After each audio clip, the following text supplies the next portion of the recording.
It's a pleasure to have you join me on this virtual journey. Welcome. Greetings, viewers. Get ready to immerse yourself in the world of Royal Palaces of Abomey in this video.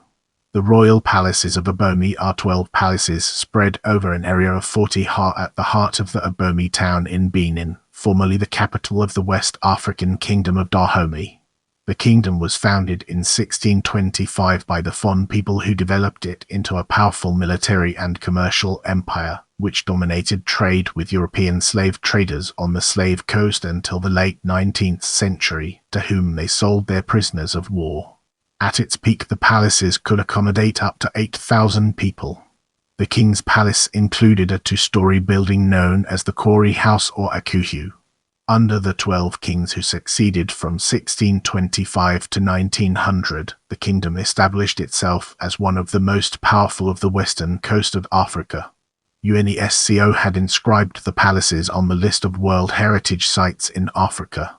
Following this, the site had to be included under the list of World Heritage in danger since Abomey was hit by a tornado on 15 March 1984, when the royal enclosure and museums, particularly the King Guezo Portico, the Assins Room, King's Tomb and Jewel Room were damaged. However, with assistance from several international agencies, the restoration and renovation work was completed.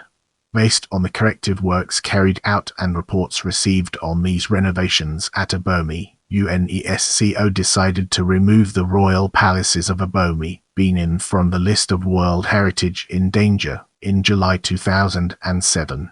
Today, the palaces are no longer inhabited, but those of King Guezo and King Guezo house the Historical Museum of Abomey, which illustrates the history of the kingdom and its symbolism through a desire for independence, resistance, and fight against colonial occupation. In the upcoming section, we'll be dissecting history and exploring its implications in greater detail. The palaces built by the 12 rulers of the kingdom within the cloistered site of Abomey functioned between 1695 and 1900 as the traditional cultural hub of the empire. The first ruler to initiate the building of palaces was King Guezo, who had founded the city. According to folklore, the descendants of the royal family of Abomey who built the 12 royal palaces are the progeny of Princess Benin of Todo and a panther. Their kingdom existed in the southern part of the present-day Republic of Benin in Abomey. Recorded history is, however, traced to the 17th century to two of their descendants, namely Du Aklan and Dakidanau. Guezo was the king who established the kingdom on the Abomey Plateau and set the legal framework for the kingdom's functioning, political role, rules of succession, and so forth. King Guezo defeated the kingdom of Alida in 1724 and the kingdom of Wida in 1727. This resulted in the killing of several prisoners. Many of the prisoners were also sold as slaves at Ouida, then called Gulwapaf at a house. These wars marked the beginning of the dominance of Dahomey's slave trade, which was carried out through the port of Wida with the Europeans. In the 19th century, however, with the rise of the anti-slavery movement in Great Britain, King Guezo initiated agricultural development in the country, which resulted in further economic prosperity of the kingdom achieved through exports of agricultural products such as corn and palm oil. From 1892 to 1894, after the Fon returned to raiding the Dahomey Valley, France declared war on Dahomey. Following a string of decisive French victories during the Second Franco-Dahomeyan War, they seized the Singboji Palace. King Hansin, the last independent reigning king of Dahomey, and the remnants of his army fled north as the French entered the capital on 17 November. The French chose Hansin's brother, Gachili, as the new king. Hansin was eventually deported to the Martinique. His successor King Oguli Agbo could rule only until his deportation to Gabon in 1900. In 1960, when the present-day Benin attained independence from France, it originally bore the name Dahomey. The official history of the kingdom was recorded and followed through a series of polychrome earthen bas-reliefs. As we venture forward, let's take a closer look at culture and its impact on our understanding. Dahomeyan culture was deeply rooted in intense reverence for the kings of Dahomey and with great religious significance. Each king was symbolized on a common appliqued quilt. Ceremonies were part of the culture, with human sacrifice as one of the practices. With the foundation laid, let's embark on a journey into layout. The town where the palaces were built was surrounded by a mud wall with a circumference estimated at 10 km, pierced by 6 gates, and protected by a ditch 1.5 meters deep, filled with a dense growth of prickly acacia, the usual defense of West African strongholds. Within the walls were villages separated by fields, several royal palaces, a marketplace, and a large square containing the barracks. The average thickness of the walls was about 4 ft, which maintained cool temperatures inside the palace rooms. Each palace had a distinct design to suit the whims of the kings.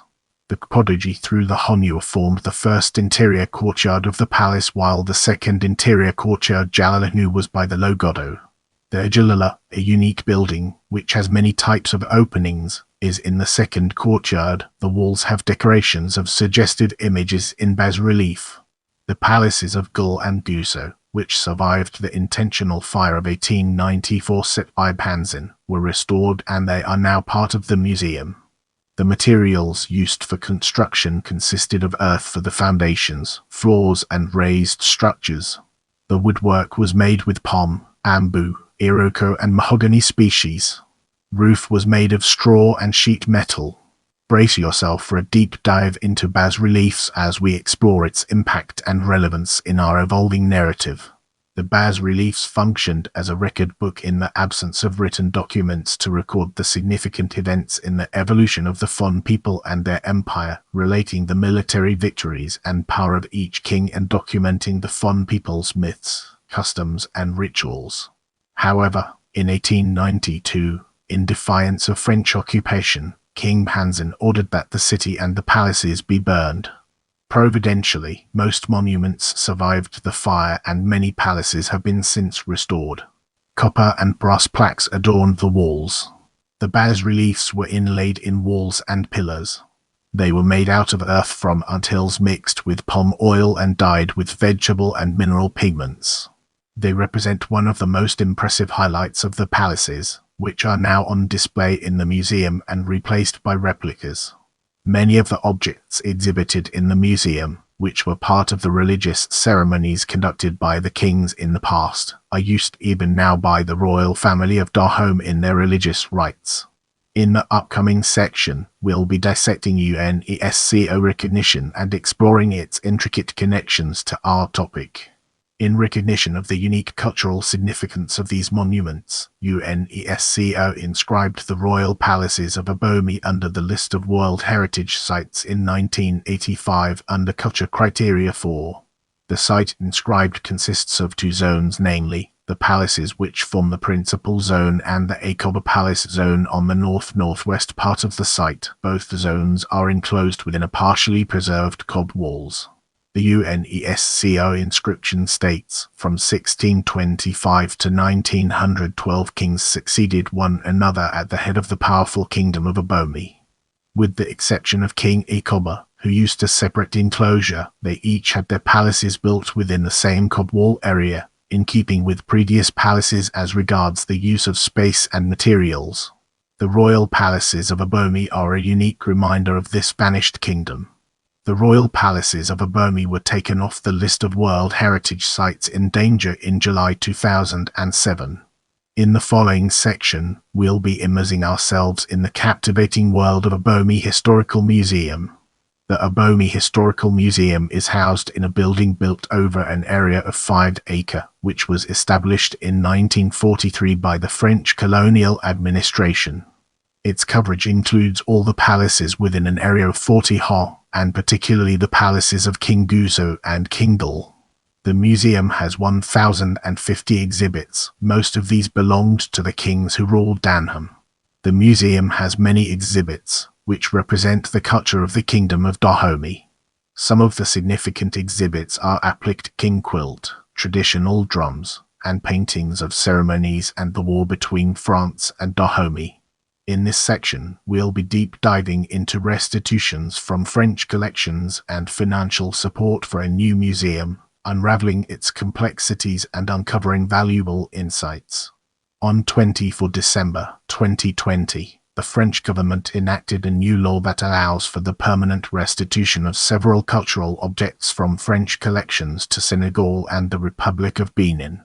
Following the 2018 report on the restitution of African cultural heritage, 26 statues that had been looted by French troops during the sacking of the Royal Palaces of Abomey in 1892 and donated by the French Colonel Alfred Dodds to a predecessor of the Mas-Duquet Branly in Paris, constitute the first permanent restitutions under the new law. Further, a loan of €20 million from the French Development Agency was allocated for a new museum in Abomey.